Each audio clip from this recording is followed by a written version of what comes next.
Hi friends, welcome back to our channel smart Krittika. ఈరోజు ఇంకొక మంచి వీడియోతో మేము ముందుకు వచ్చేసాను. ఈరోజు వీడియోలో ఫుల్ డే మీల్ ఐడియాస్ని అయితే చూపిస్తున్నాను. మార్నింగ్ నుంచి డిన్నర్ వరకును అండ్ వితౌట్ ఆనియన్స్తో అయితే చూపిస్తున్నాను.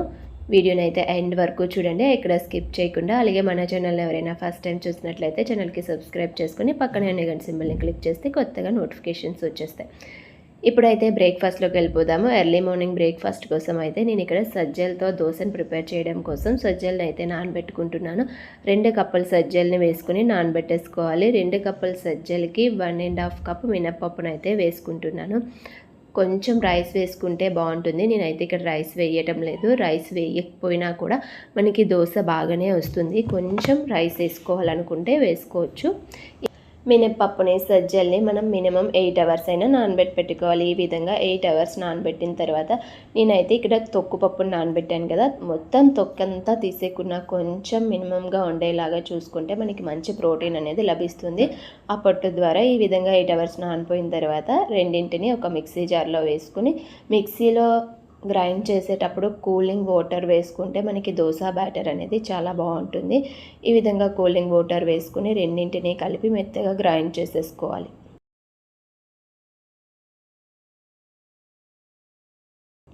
మనకి దోశ బ్యాటర్ కన్సిస్టెన్సీ ఏ విధంగా ఉంటుందో అదే విధంగా మెత్తగా గ్రైండ్ చేసేసుకోవాలి. ఈ విధంగా గ్రైండ్ చేసుకున్న బ్యాటర్ని ఒక బౌల్లో వేసేసుకొని మనం దీన్ని ఫర్మెంట్ చేసుకుంటే బాగుంటుంది. దోశ బ్యాటర్ ఎప్పుడు ఫర్మెంట్ అయితే మంచిది. నేనైతే ఇక్కడ 8 అవర్స్ పక్కన పెట్టేసి వదిలేస్తున్నాను. అప్పటికప్పుడు కూడా వేసుకోవచ్చు, కానీ ఫర్మెంట్ అయితే మంచిది. 8 అవర్స్ అయితే నేను పక్కన పెట్టేసి వదిలేసాను. ఆఫ్టర్ 8 అవర్స్ తర్వాత అయితే మనకి ఈ విధంగా ఉంటుంది బ్యాటర్. ఇప్పుడు ఇందులో టేస్ట్కి సరిపడా సాల్ట్ని వేసుకొని మిక్స్ చేసేసుకోవాలి. మీకు దోశ ఎర్రగా కావాలంటే ఇందులో కొంచెం షుగర్ కూడా వేసుకుంటే బాగుంటుంది. ఇక్కడ నేను షుగర్ వేయలేదు, కానీ దోశలు అయితే చాలా అంటే చాలా బాగా వచ్చాయి.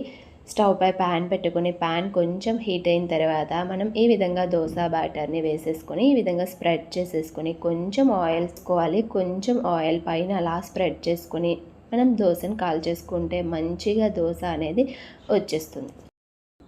ఈ విధంగా దోశని 2 సైడ్స్ కాల్ చేసుకొని తీసేసుకో. దోశ అయితే మనం షుగర్ వేయకపోయినా ఎర్రగా మంచిగా అయితే కాలింది.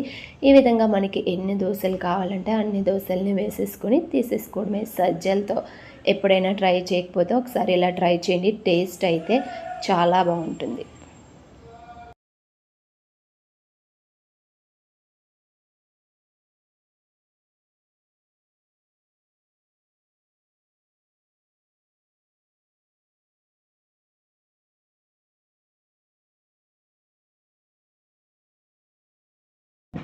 ఇప్పుడు మన లంచ్ రెసిపీ వచ్చేసి లంచ్లోకి అయితే వెళ్ళిపోదాము. లంచ్లోకి వచ్చేసి నేను ఇక్కడ బిస్బిల్లాబాద్ని ప్రిపేర్ చేస్తున్నాను.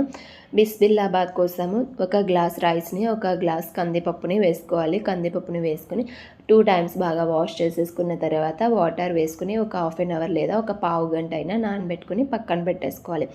ఈ బిస్బిల్లాబాద్లోకి మెయిన్ వచ్చేసి మసాలా అండి. మసాలా మనం మంచిగా ప్రిపేర్ చేసుకుంటే బిస్బిల్లాబాద్ టేస్ట్ అయితే చాలా బాగుంటుంది.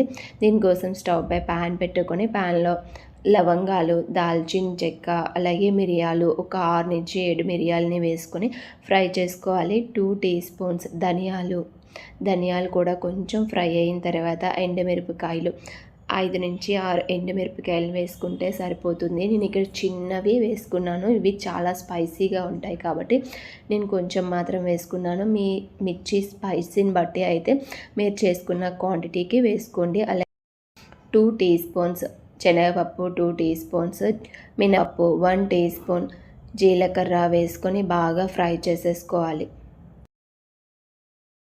ఈ విధంగా ఫ్రై అయిన తర్వాత పక్కకు తీసేసుకున్న తర్వాత సేమ్ అదే ప్యాన్లో ఎండు కొబ్బరిని వేసుకొని ఒక్కసారి ఇలా ఫ్రై చేసేసుకొని దాన్ని కూడా ఇందులో వేసేసుకొని కంప్లీట్గా చల్లారిపోయిన తర్వాత మిక్సీ చేసేసుకోవడమే. ఎండు కొబ్బరి కంపల్సరీగా వేయండి. ఎండు కొబ్బరి వేయడం వల్ల మంచి టేస్ట్ అయితే వస్తుంది ఈ మసాలాకి. ఈ విధంగా మెత్తగా పౌడర్ లాగా చేసేసుకొని పక్కన పెట్టేసుకుందాం. ఇప్పుడైతే బిస్బిల్లాబాద్ని రెడీ చేసేసుకుందాం. నేను ఇక్కడ బిస్బిల్లాబాద్ ప్రిపేర్ చేయడం కోసం అయితే వెజిటేబుల్స్ని తీసుకున్నాను. ఇందులో మనం ఎంత ఎక్కువ వెజిటేబుల్స్ వేసుకుంటే అంత బాగుంటుంది టేస్ట్. నేనైతే కొన్ని వెజిటేబుల్స్ని మాత్రమే తీసుకున్నాను. క్యారెట్, ఆనపకాయ, బంగాళదుంప అండ్ గ్రీన్ చిల్లీ, టమాటో తీసుకున్నాను. స్టవ్ పై ప్యాన్ పెట్టుకుని ప్యాన్లో కొంచెం ఆయిల్ వేసుకుని మనం ముందుగా కట్ చేసుకున్న వెజిటేబుల్స్ని వేసేసుకుందాం. టమాటోని లాస్ట్లో వేసుకుందాం. ఈ వెజిటేబుల్స్ అన్నీ మగ్గిన తర్వాత అప్పుడు మనం లాస్ట్లో టమాటో వేసుకుంటే బాగుంటుంది. ఈ వెజిటేబుల్స్ అయితే మనకి మగ్గిపోయాయి. ఇప్పుడు టమాటోని కూడా యాడ్ చేసుకుని ఒక్కసారి మిక్స్ చేసుకోవాలి.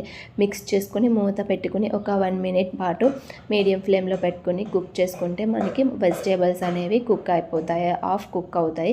ఈలోగా మనం ముందుగా పెట్టుకున్న రైస్ని వాష్ చేసేసుకొని పక్కన పెట్టేసుకుందాము. ఈ విధంగా వాటర్ అంతా తీసేసి మనకి ఈలోగా వెజిటేబుల్స్ కూడా కుక్ అవుతాయి, ఫ్రై అయిపోతాయి. ఇప్పుడు ఇందులో మనం కడిగి పెట్టుకున్న పప్పుని, రైస్ని వేసేసుకొని ఒక కొద్దిసేపు మనం మూత పెట్టుకుని ఉంచుకుందాము. మూత పెట్టుకుని ఒక 1 మినిట్ పాటు కుక్ చేసుకున్నామంటే రైస్ బాగుంటుంది, వెంటనే వాటర్ వేసేయకుండా. అలాగే మనం ఏ గ్లాస్తో అయితే రైస్ని, పప్పుని వేసామో ఆ గ్లాస్కి డబల్ క్వాంటిటీలో వేసుకోవాలి వాటర్ని. నేనైతే ఒకేసారి మెజర్ చేసేసుకుని వాటర్ అంతా ఒకేసారి వేసేసుకున్నాను. ఇప్పుడు ఇందులో టేస్ట్కి సరిపడా సాల్టు, రెడ్ చిల్లీ పౌడర్ వేసుకోవాలి. ఇప్పుడు ఇందులో మనం ముందుగా ప్రిపేర్ చేసుకున్నాం కదా మసాలా పొడిని అయితే వేసుకోవాలి. 2 టీ స్పూన్స్ వేసుకోవాలి. నేను ఇక్కడ 2 టీ స్పూన్స్ వేసాను. నేను చేస్తున్న క్వాంటిటీకి కరెక్ట్గా సరిపోయింది. మీరు చేస్తున్న క్వాంటిటీని బట్టి అయితే మసాలా పొడిని వేసుకోండి. వేసుకుని మూత పెట్టుకొని 3 విజిల్స్ వచ్చే వరకు మనం కుక్ చేసామంటే కరెక్ట్గా బిస్మిల్లాబాద్ అనేది మనకి రెడీ అయిపోతుంది. వాటర్ ఈ విధంగా ఉండేలాగా ఉంటేనే మనకి కొంచెం జారుగా బాగుంటుంది తినడానికి. ఒక్కసారి గరిటెతో మెదుపుకుంటే కొంచెం మెత్తగా సాఫ్ట్గా ఉంటుంది. ఈ విధంగా బాగా మిక్స్ చేసేసుకోవాలి. ఇప్పుడు సాల్ట్ టేస్ట్ అది ఒకసారి చెక్ చేసుకొని సరిపోకపోతే ఇదే టైంలో వేసుకొని అడ్జస్ట్ చేసేసుకోవాలి. అంతే, స్టవ్ ఆఫ్ చేసేసి వేడిగా సర్వ్ చేసుకొని తింటే చాలా అంటే చాలా టేస్టీగా ఉంటుంది. దీంట్లో బూందీ కానీ కారం పూస కానీ వేసుకుంటే బాగుంటుంది. ఇప్పుడు అవైలబుల్గా లేవు కాబట్టి నేనైతే ఇక్కడ పల్లీలను వేసాను. ఫ్రై చేసుకుని పల్లీలతో కూడా చాలా బాగుంటుంది. తప్పకుండా ట్రై చేయండి. ఇదండి ఈరోజు లంచ్ అయితే.